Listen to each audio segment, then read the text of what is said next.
Hello guys, welcome to the channel Talking with Jay Spring. I'm your host Jay, giving you a video on the channel today. Hello guys and welcome to my non-spoiler movie review for John Wick Chapter 3 Parabellum. I'm going to go through it, give it my good, my bad points and my official rating for this movie.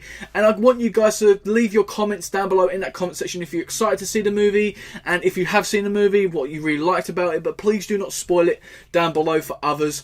Just be respectful please. And if you simply enjoyed this video guys, smash that thumbs up and don't forget to subscribe and hit that bell if you're new here. We've got a lot of stuff coming up on the channel, just like tomorrow's video, which I'm going to be giving you guys a ranking video, ranking all the John Wick movies from the worst to the best. So stay tuned for that guys, and a bunch of great content coming on the channel. I've literally just got back from seeing the movie. I'm giving you guys the fresh review off the top of my head. So without further ado guys, let's get straight into my movie review. John Wick Chapter 3 Parabellum. This is a action crime thriller movie around 2 hours and 10 minutes long. This was released in the UK on the 15th of May 2019. Now the story of this movie is John Wick is on the run after killing a member of the Assassin's Guild, and he now has a $14 million price tag on his head, so he could be a target for anybody. Let's jump straight into the good points. Now the good points about this movie is simply, this movie is non-stop entertainment from beginning to end. If you love John Wick 1 or number 2 or even both of them like me, you're in for a hell of a treat. The action scenes were amazing yet again. As we always expect with a John Wick movie, the action scenes just keep stepping up better and better as we go through the trilogy. This is something that really shocked me because I didn't think they could top the action like they did in number 2. The martial arts and the close combat, this is something I really wanted to give credit to because, oh my god, it is phenomenal. That's just the word I want to use for it, phenomenal. I felt like, literally, when I felt like I was watching a Bruce Lee movie. That's what I want to say. The close combat, the people that the cast had to put into this movie, they deserve a round of applause for this movie. This movie steps up the fighting massively. The editing, the camera work and the directing yet again in this movie, just like the other movies, step it up again with a whole new different way with this movie. I felt like the experience was a whole different type compared to the other movies.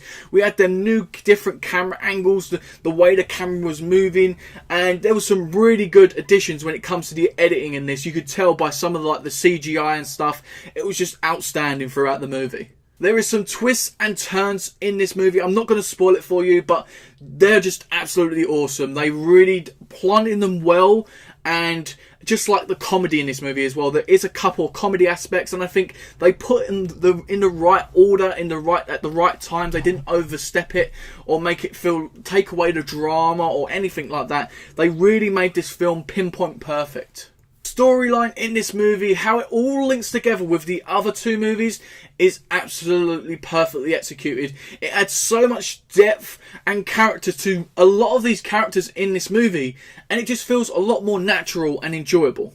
In this movie, I felt like we got to see a lot of John Wick's past, and with other movies hinted at that, they didn't really go into detail. They did in this one. I'm not going to spoil it for you as mentioned, but I think the things that we find out in this movie about his past and stuff like that, it's just perfectly executed. This movie does a whole lot of different stuff compared to the other two movies. This really could tell they really put a lot of their heart and soul into this final movie of the trilogy, and they tried a lot of different things, and in my personal opinion, they executed it perfectly.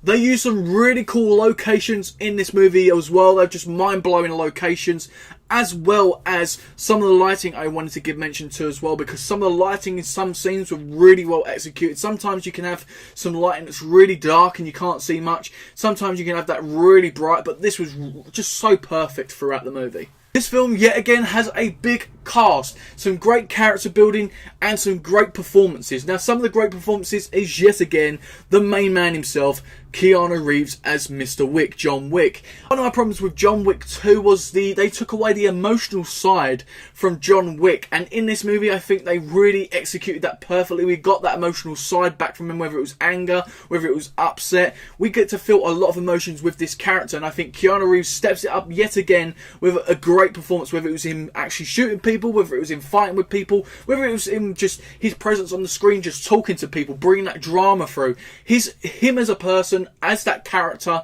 is just so special, and I'm hoping we get to see a lot more from John Wick. We have Ian McShane playing as Winston yet again in this movie, possibly one of the best characters throughout the trilogy, and yet again in this movie he steps it up to a whole new level. I think we get to see him a little bit more in this movie than we have with the others, and I really enjoyed his character in this movie. We have Halle Berry as Sophia in this movie. I really enjoyed her character, and I felt that they experimented well with this character. She had a lot to add to the storyline as well as the action sequences.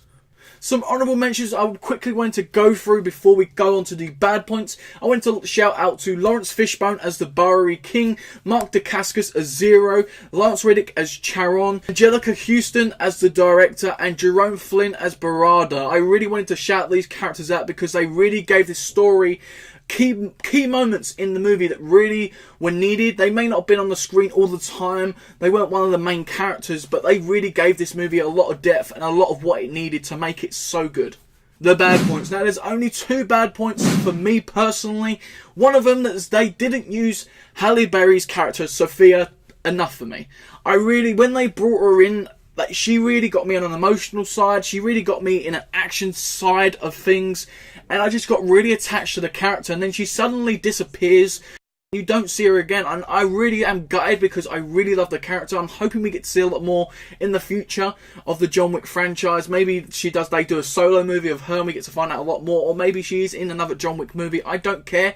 I absolutely loved her performance. I absolutely loved everything about it. It's just such a shame they didn't put her in it enough for me. Last bad point is the adjudicator played by Kate Dillon. I don't think she was convincing enough as a villain for me. Obviously she was one of them characters that you have in your typical like gangster type movies, the one that calls the shots and is sent in to do the dirty work and stuff like that. I feel like she's that type of villain, and for me she wasn't convincing enough. It was sort of like an amateur performance, and I just didn't really like her character at all, really. So guys, it's rating time. Let's have a look at what the critics had to rate this movie. We have Rotten Tomatoes giving it a 95%. We have IMDb giving it 8.7 out of 10. And Metacritic giving a 74. My rating for this movie is an 8.8. That makes this movie totally awesome. Guys, this movie for me is a must see. Truly exceptional. One of the best films of the year. One of my most anticipated movies, and rightfully so. I am even tempted to go and watch this movie yet again in a couple of days' time because I absolutely loved everything about this movie. Obviously the few little bad points which I've nitpicked at, but they're not massive problems. I really urge you to go and see it. Even if you haven't seen John Wick 1 and 2, I do obviously urge you to watch them both first. But this movie is an absolute blockbuster, and I absolutely recommend it to everybody to give it a shot. So guys, an 8.8 from me for John Wick Chapter 3 Parabellum. If you haven't seen my other movie reviews for John Wick Chapter 1 and number 2, there is a playlist down below for the journey to John Wick Chapter 3 in that description, and an annotation at the end of the video. You can go ahead and check them out, and stay tuned for tomorrow's video, guys, where I rank all the movies from the worst to the best on this channel, and you ain't going to want to miss the stuff we've got coming up on the channel. I'm going to be going through the X-Men franchise coming very shortly, and then we're going to go on to the Spider-Man franchise, and there's going to be a bunch of obviously trailer reactions and maybe some other ranking videos along the way as well, and other movie reviews. So stay tuned, guys. Subscribe, hit the bell, and if you enjoyed this review, simply smash the thumbs up and comment your thoughts and ratings down below if you've seen the movie. I just want to get into a great conversation down below, John Wick fans. I absolutely love this movie. Without further ado, I've been me, you've been you, and I'll see you next time on Talking with Jay Springett.